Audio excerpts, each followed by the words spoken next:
मी doctor Gita Radha किसनकर delay.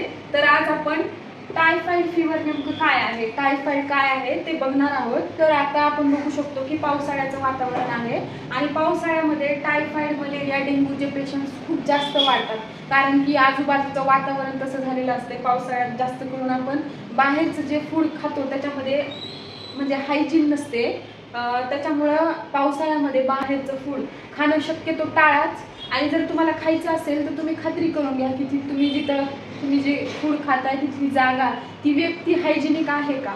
तर आता आपण टायफॉइड म्हणजे काय ते बघूया। तर टायफॉइड फीवर किंवा टायफॉइड हे एक बॅक्टेरियल इन्फेक्शन आहे, आणि ते त्याचा कॉज काय आहे की सॅल्मोनेला टायफी आणि सॅल्मोनेला पॅराटायफी ए अँड बी ह्या दोन बॅक्टेरियामुळे हे टायफॉइड फीवर आपल्याला होते। त्याच्यानंतर ह्याचा मोड ऑफ ट्रान्समिशन काय आहे, मोड ऑफ ट्रान्समिशन म्हणजे ते नेमकं कसं पसरतं। तर आता टायफॉइड कॉन्टॅमिनेटेड फूड आणि कॉन्टॅमिनेटेड वॉटर म्हणजे की अनहायजेनिक फूड, किंवा एखादी व्यक्ती टायफॉइडची कॅरियर आहे, ती असिम्प्टमॅटिक आहे, पण तिने जर हात न धुता जेवण बनवलं, त्या जेवणाच्या ते जर जेवण आपण खाल्लं तर त्या जेवणाच्या थ्रू आपल्याला टायफॉइड होण्याची शक्यता असते। आणि टायफॉइड हा एक म्हणजे की कॉन्टॅजियस डिसीज आहे, म्हणजे ज्या व्यक्तीला टायफॉइड झालाय त्या व्यक्तीच्या युरिनमध्ये आणि त्या व्यक्तीच्या फिकल मॅटरमध्ये म्हणजे त्याच्या स्टूलमध्ये टायफॉइडचे बॅक्टेरिया प्रेझेंट असतात। आणि त्या व्यक्तीने यूज केलेलं टॉयलेट जर आपण म्हणजे की नॉर्मल व्यक्तीने यूज केलं तर त्या व्यक्तीला सुद्धा टायफॉइड होऊ शकतो। त्याच्यामुळं टायफॉइड कॉन्टॅजियस डिसीज आहे। तर आता समजा एखाद्या व्यक्तीने एकतर हात न धुता अन्न शिजवलं किंवा भाज्या वगैरे ज्या आहेत त्या जर आपण कच्च्याच ठेवल्या, अर्ध्या कच्च्याच ठेवल्या, त्याच्या थ्रू सुद्धा आपल्याला टायफॉइड होऊ शकतो। तर आता आपण टायफॉइडमध्ये सिम्पटम्स कोणकोणते असू शकतात ते बघणार आहोत। तर सगळ्यात पहिल्यांदा फीवर, हाय ग्रेड फीवर किंवा आपण त्याला एंटेरिक फीवर पण म्हणतो, एंटेरिक फीवर। तर टायफॉइड हा जो डिसीज आहे तो मोस्ट ऑफ द आपले जे आतडे आहेत, इंटेस्टाईन आहेत, त्यांना डॅमेज करतो, त्याच्यामुळे त्याला एंटेरिक फीवर पण म्हटलं जाते।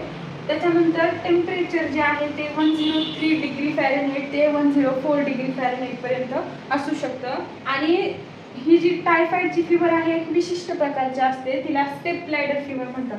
म्हणजे की आता खूप जास्त म्हणजे आता काहीच ताप नाही, अचानक खूप वाढली, परत कमी झाली, परत वाढली, परत कमी झाली, तर असं ह्याचा एक असा पॅटर्न असतो त्याच्या फीवरचा, त्याच्यामुळे त्याला स्टेप लाइडर फीवर आपण म्हणतो।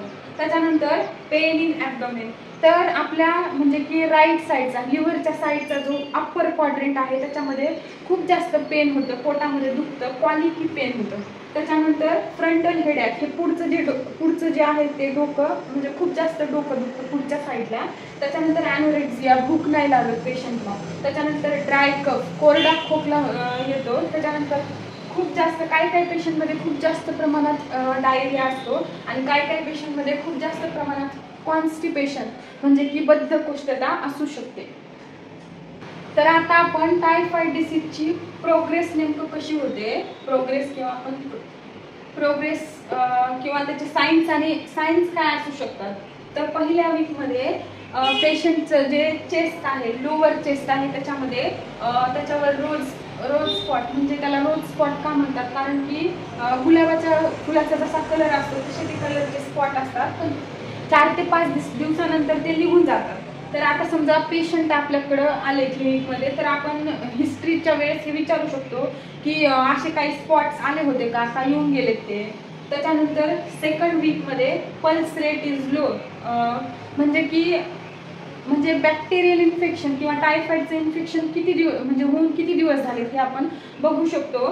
तर म्हणजे टायफॉइडचा बॅक्टेरिया आपल्या शरीरामध्ये एंटर झाला तर त्याचा 7 ते 14 दिवसाचा इन्क्युबेशन पिरियड असतो, म्हणजे की त्याचं इन्फेक्शन झाल्याच्या नंतर 7 ते 14 दिवसाच्या नंतर आपल्याला त्याचे सायन्स आणि सिम्पटम्स दिसायला सुरुवात होतात। तर सेकंड वीकमध्ये ब्रॅडिकार्डिया म्हणजे पल्स रेट लो, आपण ते चेक करू शकतो पेशंटला, तर पल्स रेट लो असतो।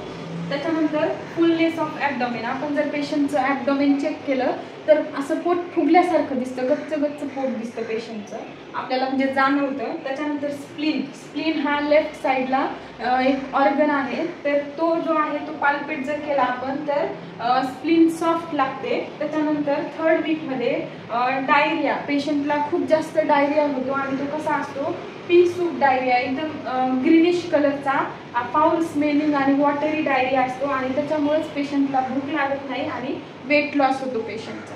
आता इन्व्हेस्टिगेशन, टायफॉइडचं डायग्नोसिस कसं करायचं किंवा त्याचे इन्व्हेस्टिगेशन्स काय काय आहेत. तर सगळ्यात पहिल्यांदा टायफॉइडला डिटेक्ट करण्यासाठी एक खूप फेमस टेस्ट आहे विडाल टेस्ट. तर विडाल टेस्ट खूप कॉमनली केल्या जाते. तर त्याचे 2 टाईप्स आहेत, स्लाइड टेस्ट आणि ट्यूब टेस्ट. पण स्लाइड टेस्ट शक्यतो जास्त करत नाहीत, ट्यूब टेस्टच करतात. तर ह्याच्यामध्ये अँटी-TH टायटर हा जो फॅक्टर आहे तो 1:160च्या जर पुढे आला किंवा 1:160 आला आणि अँटी-TO टायटर हा जो फॅक्टर आहे तो 1:80 जर असा दिसला तर आपण टायफॉइड म्हणजे पेशंट पॉझिटिव्ह आहे असं समजलं जातं. पण ह्याचा एक ड्रॉबॅक आहे की 7 ते म्हणजे इन्फेक्शन झाल्याच्या नंतर 7 ते 10 दिवसानंतर ही टेस्ट जी आहे विडाल टेस्ट ही पॉझिटिव्ह येते. त्याच्यानंतर आपण ब्लड टेस्ट करू शकतो. ब्लड टेस्ट लगेच पॉझिटिव्ह येते, म्हणजे जर टायफॉइड झाला असेल तर लगेच पॉझिटिव्ह दिसते. त्याच्यानंतर आपण युरिन टेस्ट म्हणजे युरिन कल्चर घेऊन सुद्धा टेस्ट करू शकतो. स्टूल कल्चर घेऊन पण टायफॉइड डिटेक्ट करू शकतो आणि बोन मॅरो कल्चर पण घेऊन आपण टायफॉइड डिटेक्ट करू शकतो. तर ह्या व्हिडिओमध्ये मी टायफॉइड नेमकं कसा होतो, तो कशामुळे होतो, त्याचा मोड ऑफ ट्रान्समिशन काय, त्याचे सिम्पटम्स काय आहेत, साईन काय आहेत, आपण क्लिनिकमध्ये तो कसा ओळखायचा, तर आणि त्याच्यानंतर त्याचे इन्व्हेस्टिगेशन्स काय काय आहेत ते सांगितलं आहे. तर टायफॉइड फिवरच्या पार्ट 2 मध्ये मी म्हणजे ह्याचं होमिओपॅथिक ट्रीटमेंट ह्याच्यासाठी काय काय आहे, कधी पेशंटला हॉस्पिटलाइज करण्याची गरज पडते, त्याच्यानंतर ह्याच्यासाठी टायफॉइड जर झाला तर डाएट कोणकोणती घ्यायला पाहिजे हे सगळं सांगणार आहे. तर त्यासाठी चॅनलला सबस्क्राईब नक्की करा. व्हिडिओ आवडला असेल तर लाईक करा आणि तुमच्या जवळच्या लोकांना हा व्हिडिओ शेअर करा. भेटूया पुढच्या व्हिडिओमध्ये. Thank you so much.